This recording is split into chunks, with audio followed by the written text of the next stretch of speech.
So what's going on guys, Kids here and welcome back to a brand new video. For today I will show you the new updated Diablo Immortal tier list in 2023. So this game in general has a bunch of fun classes to play and we have a wide variety to choose from. But the big question is, which classes are actually good and how much damage can they do? So I've done a bunch of testing and here's the best tier list that you've been waiting for. And stay tuned till the end of the video, because on top of the tier list I will give you the strengths and weaknesses of each class and much more. So if this sounds interesting to you, then let's get right into it.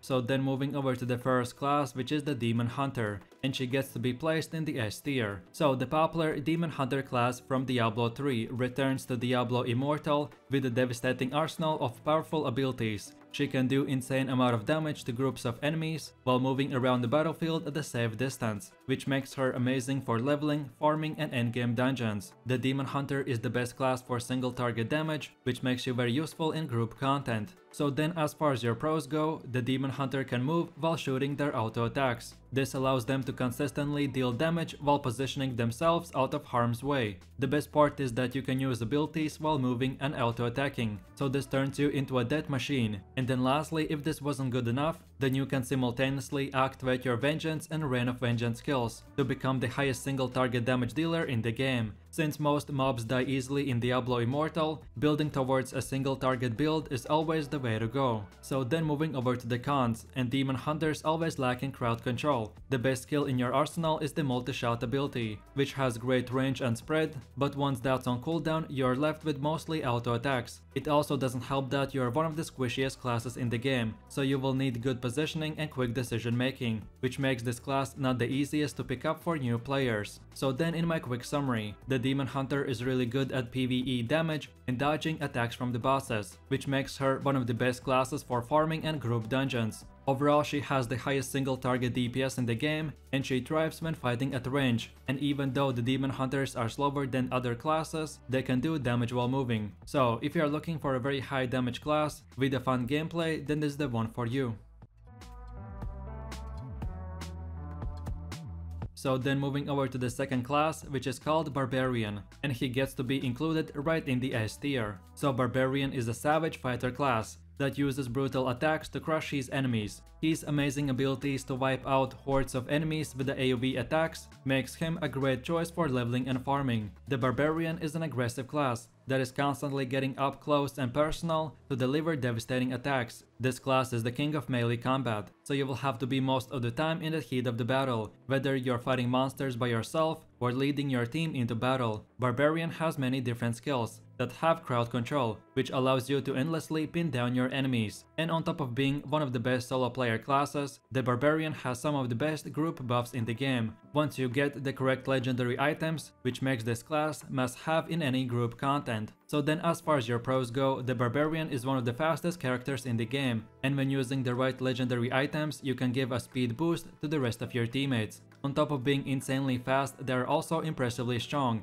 and can speedrun through any content that the game has to offer, being able to deal massive AoE damage, as well as the ability to put out a huge damage numbers, makes him one of the best classes for PvE and PvP. And then lastly, if this wasn't enough, then at the endgame, the Barbarian gives all his teammates plus 25% increased damage. So then with that said, now let's move over to the cons. And the Barbarian has to get close to his enemies, which comes with great risks, because when content gets harder as you climb the ranks of challenging rifts and different dungeons, you will feel a considerable need to focus on your defense. This class is also very dependent on the ability to burst down enemies quickly, but sadly, these high damage and high mobility skills have longer cooldowns, so when enemies don't die quickly, you can run out of options and not be able to close the gap with the ranged enemies. So then in my quick summary, the Barbarian is a fast and powerful AoE class that can handle itself across all game modes. He can provide some of the best group buffs in the game, and getting your Awaken gear and Paragon will unlock you even more power. This class utilizes all skills very good, so this allows the player to experiment and mix up their playstyle without having to sacrifice damage. So if you're looking to be a warrior with a very high damage, then this is the class for you.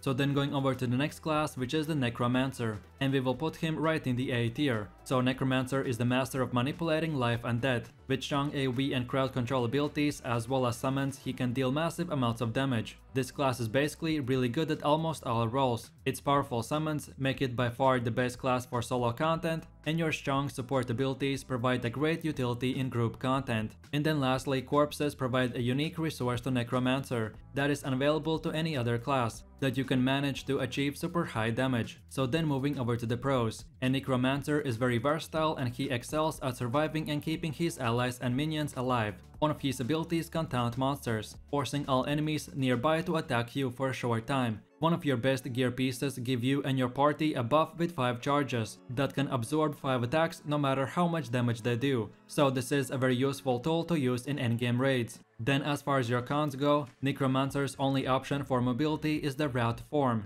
and your best legendary ability uses the same slot as this Rat form, so you will have to decide to sacrifice damage for mobility and go with full DPS playstyle, or instead have a bit better mobility. Then as well, this class's nearly all of the best abilities are short to mid range, so you have to get up close and personal with your enemies. While this does make you more squishy, keep in mind that short range abilities are usually balanced around higher risk and reward. So then in my summary, the Necromancer's class can do it all. He can summon, support and use crowd control, perform AoE and single target skills, and much more. This class has the highest crowd control in the game, which makes the Necromancer amazing for PvE and PvP as well. And then lastly, if you go with the support build, then Necromancer can use bone armor to protect their allies or to reduce the defenses of your enemies, and that's about it.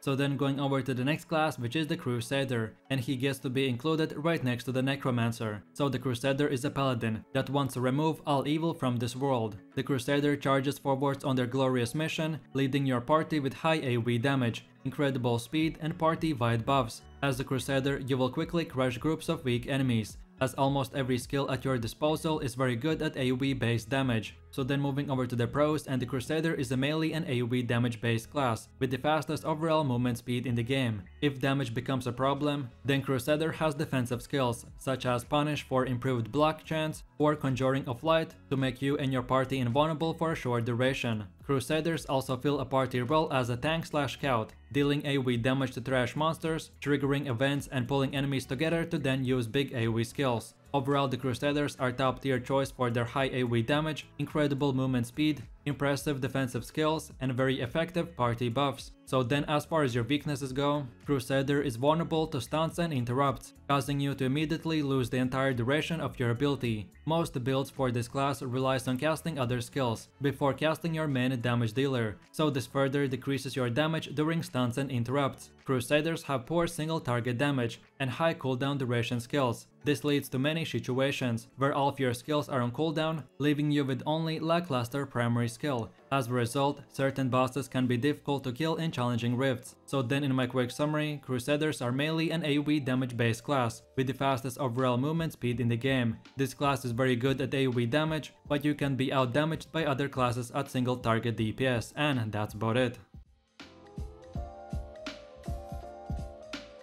So then going over to one of the last classes, which is the Wizard, and we will put her right in the A tier. So Wizard is your traditional mage class. She can manipulate arcane forces, pushing her enemies into oblivion. Wizards are the pure spellcaster skills, wielding elemental magic with high AoE and crowd control. This class is definitely for strategic players that enjoy spell synergy combos, control over opponents, skill shots and devastating damage. So then as for the pros, the Wizard can be played with ranged spells to deal damage from afar safely, or you can turn her into a battle mage for more up-close gameplay. One of her best skills is the movement skill called Teleport, which is used to instantly reposition during combat or to travel long distances quickly. When your teammates pull all the mobs very close to each other, the Wizard will unleash her massive arsenal, which will do massive amounts of damage. So then as far as your weaknesses go, the Wizard skills tend to have long cooldowns. Implementing strategy in which order to use these cooldowns is very important, especially for skills that benefit from being used together in combos. This is an intelligent base class so you need to play smart to get out of the wizard the best possible results. So then in my quick summary, the wizard is a tactical mage class that is effective across PvE and PvP. This class can access many skill combinations and builds, allowing players to try out different playstyles. This is the perfect class for players that love strategic gameplay with high AoE skill cap.